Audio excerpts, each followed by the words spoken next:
Euro রাতে ভিন্ন ম্যাচে নামছে ফ্রান্স, বেলজিয়াম ও ইউক্রেন। এখন রোমানিয়ার বিপক্ষে লড়ছে ইউক্রেন। রাত 10টায় বেলজিয়ামের প্রতিপক্ষ স্লোভাকিয়া। রাত 1টায় অস্ট্রিয়ার মুখোমুখি হবে শক্তিশালী ফ্রান্স। বিশ্বমানের Thermex rod Salam steel Thermex, দেশের একমাত্র Thermex rod. Favourite France, dark horse Austria. ইউরোয় রোমাঞ্চ ছড়াচ্ছে গ্রুপ ডির দ্বিতীয় ম্যাচ। ফরাসিরা ফুটবল পরাশক্তি। শেষ 4 বড় আসরে 3টিতে ফাইনাল খেলার অভিজ্ঞতা বলার অপেক্ষা রাখে না প্রতিপক্ষের রাতের ঘুম হারাম করতে পারে দিদিয়ের দেশমের শিষ্যরা। তারকাটা শাহী স্কোয়াড, ফ্রন্টলাইনে 3 ফুটবলার এমবাপ্পে, থুরাম, দেমবেলেরা পরীক্ষা নেবেন রক্ষণ ভাগের। ইউরোর বাছাই পর্বে জিব্রাল্টারকে এক ম্যাচে 14 গোল দিয়েছিল ফ্রান্স। পরিসংখ্যান ফরাসিদের পক্ষে, অস্ট্রিয়ার সাথে 25 হেড টু হেডে 13 জয়। কিন্তু অস্ট্রিয়ানরাও কম কিসে। ফ্রান্সের বিপক্ষে 9 জয়ের ইতিহাস দলটির অনুপ্রেরণার উৎস।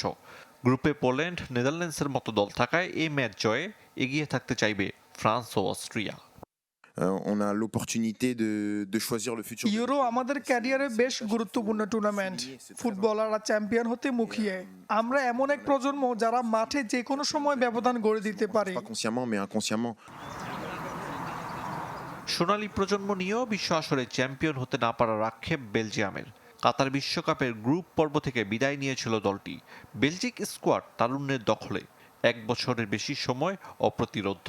টানা 15 ম্যাচ হারের তিক্ততা নেই রোমেলো লুকাকু, ডি ব্রুইনাদের। অবশ্য প্রতিপক্ষ স্লোভাকিয়া অনেকটা অপরিচিত। যে কোনো টুর্নামেন্টে দুদলের প্রথম দ্বৈরথ হতে যাচ্ছে এটি। Qatar is gedaan. Valt niks aan te veranderen, goed of slecht. আমি বর্তমান দল নিয়ে খুশি। আশা করি বেলজিয়াম ইউরোয়ে ভালো করবে। Oké, ja, dat is nu al 2 jaar geleden, 1,5 jaar geleden, dus we kunnen dat niet. শেষ 6 ম্যাচে 4 জয়। স্লোভাকিয়ার সাম্প্রতিক ফর্ম মাঠে নামার আগে খুব একটা স্বস্তি দিচ্ছে না বেলজিয়ামকে।